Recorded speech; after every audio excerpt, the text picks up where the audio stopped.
Appreciate it. 8:07, and it's a harrowing battle that's touched the lives of many in America. The heartbreaking moment a young adult is diagnosed with cancer. It's a diagnosis that can leave anyone facing a sheer cliff of anxiety. But for those who expected to have their whole lives ahead of them, it is utterly devastating. Rage, grief, humor in the face of terror. The emotions are heavy, complicated, and challenging. And a new book seeks to help.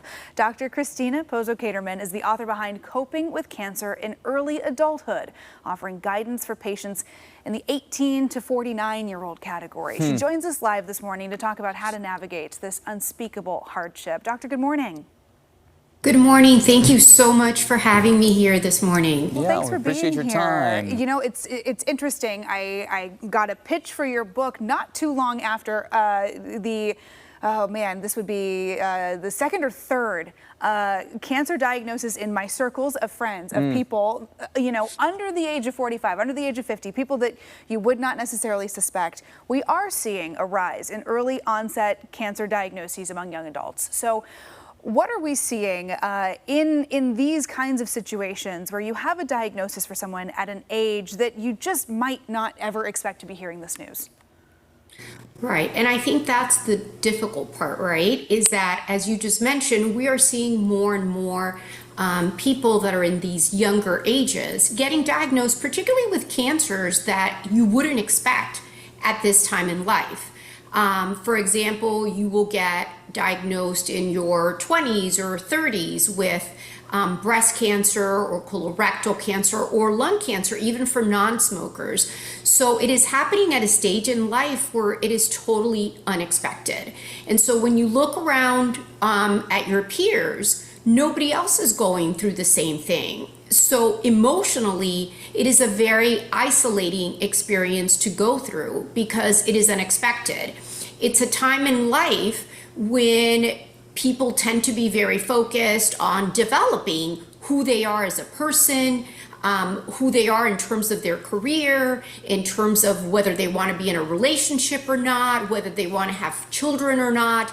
So it is a stage in life where something major like a cancer diagnosis is so unexpected. Yeah. So emotionally, it is challenging. And one of the parts that makes it challenging is that there aren't those peer supports that you find often when you're older. And in no way am I minimizing somebody that's older getting diagnosed, but it is a very different experience for the younger people getting diagnosed. And I also want to bring up, going along with that, for the older person getting diagnosed, like I said, they have their peers and they've had a lifetime of learning coping strategies. You know, when I see a 20-year-old getting diagnosed with cancer, they're just starting to develop those coping strategies to deal with those major stressors that come up in life. And when often the first one is like a cancer diagnosis, it really rocks those people's world emotionally, in terms of relationships, in terms of their work, and it has these ramifications across their life. And you talk about that peer support and that understanding being so critical in this. And Doctor, I understand this was something that you have had a front row seat to personally in your own family, having an early diagnosis come in life. Right. And I think, thank you for bringing that up. So I've worked in the field for over 30 years. So I always say I started working in this field when I myself was a young adult. But when I was a young child, my mom was 26, 27 when she got diagnosed with cancer. And as you know, just looking at my age, this was actually in the late 60s and 70s. So it was a very traumatic event, obviously for my mom and having repeated surgeries and recurrences. But when you get diagnosed as a young adult, the ramifications that it has for the entire family. So for me as a child, it was obviously very frightening to see somebody going through this. And the person that I depended on the most for support, I did have my dad and I had an extended family, but you know, mom is mom. And that experience guided my choice in what I do. And I never doubted that I wanted to do anything else because of that experience. It had such a deep emotional impact on me. Well, and that's the other part. When you're dealing with young adults, you know, you're dealing with some who may have children. But what about the parents of those young adults? You know, if you're 25 and as a parent, you may be 50, 55, and you have this young adult going through this, your friends don't get it, right? They're talking about where their children are doing in, graduate school or in their job, and here you are as a parent, again, feeling isolated. Sure. Or you have children, right? Right. So it is. It puts everybody in these just kind of isolated circles. And Doctor, I just want to ask you this before we have to wrap up here really shortly. But again, let's talk about your book. It's a first of its kind guidebook. How does it help along this journey here? We don't have a ton of time, but explain what you're doing here. Thank you very much for saying that.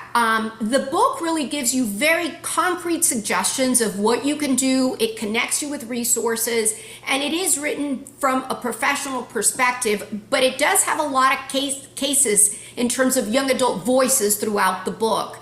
And so I really want to thank you for having me today, and I hope this book, for people who are going through this and don't have access to somebody directly to support them that specializes in young adults, they can use the book and connect up with resources and learn from the book. So I thank you so much for having me. It means a lot that you had me here with you today. Well, it's great to have you on. And again, trying to make these resources more accessible for people means a lot. So appreciate you joining us to talk about this important topic. It's a heavy topic, but it's important to talk about. Yeah, it's a conversation that can absolutely save lives. So, Doctor, thank you for being here. And if you want to learn more about her new book, Coping with Cancer in Early Adulthood, just check out the story on KOIN.com. 8:14 and his kids get ready to go back to class. We need your help to make sure they have the supplies they need by day one. The Right from the Start drive helps every student in Vancouver Public Schools, where more than half of families live below federal poverty guidelines. So if you would like to help, you can do that right now by scanning that QR code now on your screen. You can also go to KOIN.com if you would like to make a donation, and that donation will go twice as far right now thanks to a $10,000 match by Dick Hanna Dealerships. They've been supporting this cause for quite some time. So again, that's on KOIN.com if you would like to donate to the Right from the Start School Supply Drive. 8:14.